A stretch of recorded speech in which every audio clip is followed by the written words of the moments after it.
ప్రియులారా, యోబేల్ ద్వారా ప్రవచించబడినటువంటి వాగ్దానం ప్రవచనం ఏదైతే ఉందో, అంచె దినముల్లో మనుషులందరి మీద ఆత్మను కుమ్మరిస్తానని చెప్పి అది నేటి దినాల్లో జరుగుతున్నట్టుగా నేను కనుగొంటున్నాను అన్నమాట.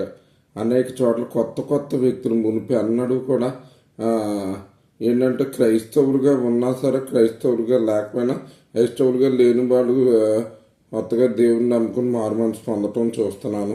అలాగే క్రైస్తవులుగా ఉంటూనే ఏంటంటే పెద్దగా ఎప్పుడు కూడా వీటిలో ప్రార్థన చేయటానికి కానీ అటువంటిది ఏమి బహిరంగంగా నలుగురిలో ప్రార్థన చేయటం, పశ్చాత్తాపడటం ఇటువంటిది లేనటువంటి చేయనటువంటి వ్యక్తులు అటువంటి పనులు చేయటం అంటే ఎంతో పశ్చాత్తాపడటం, పబ్లిక్గా నలుగురిలోనూ ప్రార్థనలు చేయటం వంటివి అనేకము నేను గమనిస్తూ వస్తున్నాను. కనుక ఇది ఏంటంటే ఇది ఒక సూచన, అంచె దినముల్లో ఉన్నామంటానికి ఇది ఒక సూచన. కాబట్టి మీరు కూడా ఏంటంటే ఆ వాగ్దానం చేయబడిన ఆత్మను మీరు కూడా పొందుకోవాలని చెప్పి దానికి ఒకటే మార్గం, యేసయ్య నామములో మోకరించి ప్రార్థించాలి. యేసయ్య, నా హృదయంలోనికి రా, ఈ పాప శాపగ్రస్తమైన జీవితం నుండి నాకు విడుదల దయచేయి, ఈ లోక పాపాలు ఇవన్నిటి నుండి నన్ను విడిపించు అని ఆయనకు నీవు మొరపెట్టినట్లయితే ఆయన నీ మీద కూడా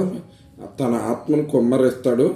తద్వారా నీవు రక్షణ పొందుకుంటావు. అలాగే నీకు లోకంలో సమాధానం కలుగుతుంది, నెమ్మది, నిరీక్షణ, సంతోషం, ఆనందం ఇవన్నీ కూడా కలుగుతాయని చెప్పి అబ్బాయిని వేసినామన్న ప్రవచిస్తున్నాను అన్నమాట. కనుక మీరు ఈ మాటలు ఎంత దయించి మీరు అలాగా మోకరించి ప్రార్థన చేసి మీరు ఆత్మను సంపాదించుకుని ఆయన ఇచ్చే రక్షణ, విడుదల, జయము, స్వాతంత్ర్యము, ఆనందం, సంతోషం, స్వాతంత్ర్యం ఇవన్నీ కూడా పొందుకోవాలని చెప్పి ప్రభు అయిన యేసునామమున మిమ్మల్ని అందరినీ హెచ్చరిస్తున్నాను. దేవుడు తన పరిశుద్ధ వాక్యమును దీవించును గాక.